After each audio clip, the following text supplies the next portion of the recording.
Des del Servei de Nutrició i Benestar Animal, del Departament de Ciència Animal i dels Aliments de la Facultat de Veterinària, estem col·liderant junt amb les empreses en el marc de la col·laboració pública i privada dos projectes. Un que és el projecte Vinoin. El projecte Vinoin tracta bàsicament del desenvolupament de biomarcadors no invasius en porcí per tal de diagnosticar precoçment processos inflamatoris a nivell intestinal que després poden causar problemes de diarrees i de més, i era una preocupació lligada a nivell de sector i per les empreses que lideraven el projecte.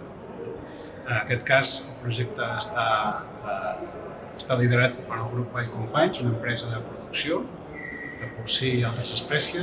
La idea és que puguem arribar a desenvolupar un point of care final que sigui útil pels veterinaris de camp.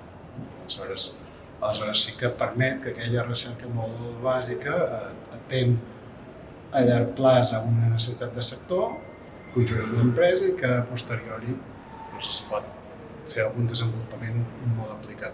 Qualsevol investigador que es plantegi com a opció aquesta convocatòria, jo diria que no esperi en el moment que surti la convocatòria, que conegui molt bé el terreny en el qual vol aplicar aquesta recerca i amb qui vol cooperar i treballar. O sigui que es gesti amb prou de temps, vaig a dir potser amb 8 mesos o un any vista,